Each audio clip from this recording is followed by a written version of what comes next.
Bonjour. Moi, quand on pum avec nous, Haïti Jodia, malgré situation difficile là.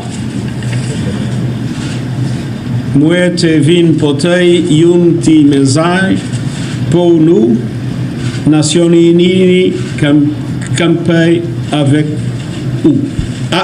Avec vous.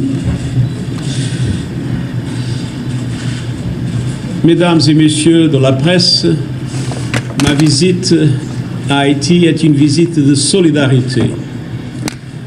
Et une visite que je fais en toute humilité comme secrétaire général des Nations Unies face à la souffrance du peuple haïtien.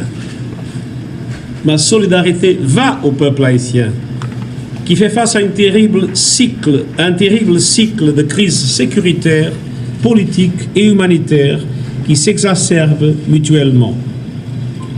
La violence brutale des gangs touche chaque aspect de la vie publique et privée du pays. Port-au-Prince est encerclé par des gangs armés qui bloquent les principales routes menant aux départements du Nord et du Sud, contrôlent l'accès à l'eau et à la nourriture et aux soins de santé. Je reste profondément préoccupé par l'extrême vulnérabilité des populations face à ces gangs prédateurs, notamment par l'impact disproportionné de cette violence sur les femmes et les filles. Je condamne avec la plus grande fermeté les violences sexuelles généralisées utilisées par les gangs armés comme une arme pour installer la peur. La gravité de la situation exige une attention urgente et soutenue qui place les victimes et les populations civiles au centre de nos préoccupations et de nos priorités. Nous avons besoin d'approches nouvelles et intégrées alliant enjeux sécuritaires et politiques, état de droit, questions humanitaires et de développement. Il ne peut y avoir de sécurité durable sans un rétablissement des institutions démocratiques. Et il est impossible de parvenir à des solutions politiques pérennes et pleinement représentatives sans une amélioration drastique de la situation sécuritaire. Mesdames et messieurs, chaque jour compte. Si nous n'agissons pas maintenant, l'instabilité et la violence auront un impact durable sur des générations d'Haïtiens. Je réitère mon appel envers tous les partenaires pour renforcer le soutien à la police nationale, qu'il ce soit en matière de financement, de formation ou d'équipement. Je remercie les bailleurs qui ont déjà pris des engagements en faveur du programme conjoint d'appui à la police nationale haïtienne, également connu sous le nom de panier de financement. Mais nous avons besoin de beaucoup plus pour restaurer l'autorité de l'État.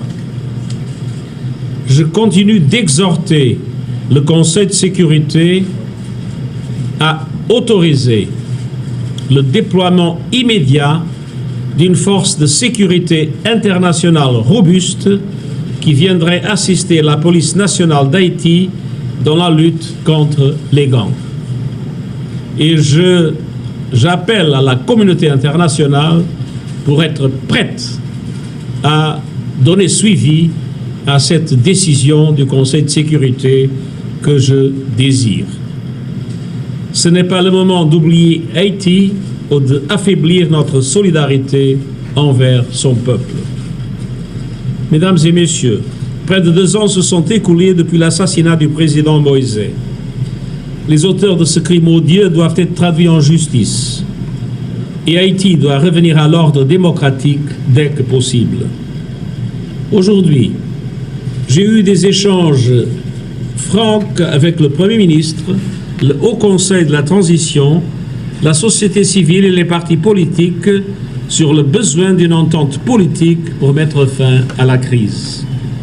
J'appelle tous les acteurs à créer les conditions nécessaires au rétablissement des institutions démocratiques.